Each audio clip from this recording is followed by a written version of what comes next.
Hi, my name is Minnie. I am a Habitat home repair recipient. I live in Altadena, California. Yes, gladly. I had some wood that was replaced in the very front of the house, and there was some existing wood that was in very good condition, and that was repainted, and he did an excellent job of that. And let's see, also there were some replacements of windows, I think about 5 windows that have been replaced. And I think, oh yeah, and I had 1 doorknob replaced inside the house, and I think that was the extent of it. But the work on the outside, replacing the wood and repainting that, was an extremely long job. I think it took the worker at least 3 days, because he had to sand the wood down and prep it and then paint it. So it was a tremendous job for him. So it took about 3, maybe even almost 4 days to get that done. I think it's important to the neighborhood.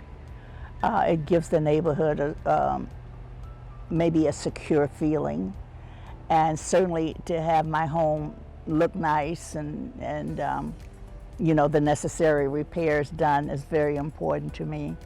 I think it makes the home, it makes it secure in terms of perhaps someone that would think of doing something, or maybe coming in your neighborhood doing something, but if they see maybe a nice home and that home is maintained very well, I think that could be a deterrent maybe for things. So I think it's just important to have your home maintained and kept up very well. I think the hardest thing for me was losing my husband. And as I said, at that time, my daughter had just started her senior year at college. My youngest son was in his last year of law school, and it was really scary for me at first. You know, it was very scary. My husband died all of a sudden. He had been ill, but my thoughts were that he could live indefinitely with the illness, because he was taking care of himself. He was doing what the doctors required, and I just had no idea that he could die, you know, at any time. And I'm glad that I didn't know that. I'm glad that I didn't know that. But when he died, I just, you know, felt very afraid. Not afraid financially or anything like that, because as I said, I had a good job, and thank God he did have insurance, you know, that covered a lot of things. Thank God for that.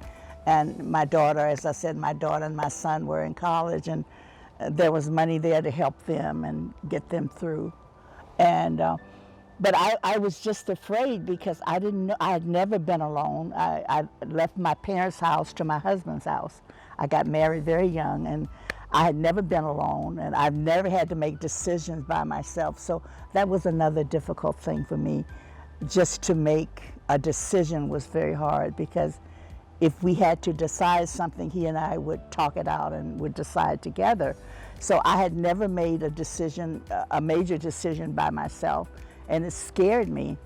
And I'll give you for instance, we had had a refrigerator for years and years, and so the refrigerator went out, and I called a repair person. He came and he said, well, look, you know, I could fix this, but it's going to go out another 6 months. You might as well buy a new refrigerator. So I went to work, and I was sharing that with my colleagues, and so one of my colleagues asked, he said, Minnie, how old is the refrigerator? And I said, about 20 years. And he said, damn, buy a new refrigerator. But I was afraid.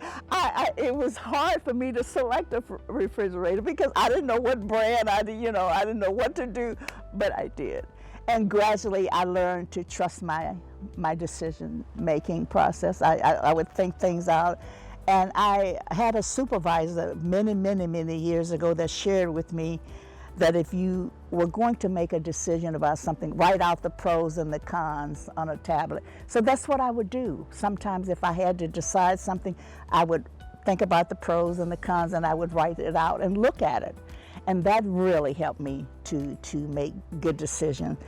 And as time went on, I learned to trust my instincts. I learned to trust my decision-making process, and the Lord helped me. I'm a Christian, and the Lord was so good to me. He just really kind of guided me, and I wasn't aware of how much my faith came into play, but it did. And I was able to make pretty good decisions, and I've really been blessed. Yeah, I've been blessed since that time. I've been blessed to to have wonderful people to help me when I needed things, and I've been blessed to have good jobs that paid me very well. I've been blessed to have an organization like you after my retirement to help me. So I've been tremendously blessed. Never give up. Never ever give up, because you'll find that there are people and there are resources out there that can help you. And one of the things that I loved doing while I was working, when I interacted with my clients, was telling them where certain resources were, how to access those resources. So I would say never give up, ask questions, make telephone calls, because someone somewhere is going to have an answer for you, and you go from there. But never ever give up. Never give up. Just persevere. To the volunteers, I would say you are absolutely wonderful. you just do such a wonderful job. It's just wonderful. To the donors, I would say if you have it to give, please do that. Please do that. Please donate.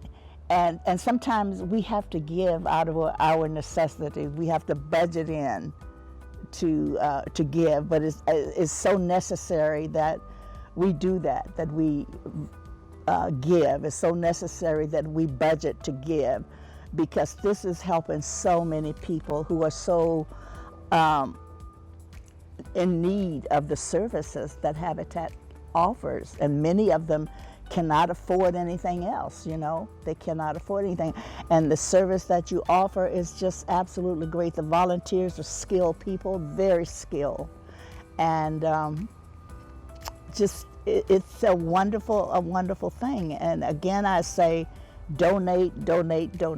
And for those of us who can do it, we will do it. We should do it, because to me, it gives me a good feeling to know that if I give, someone else is going to have a home.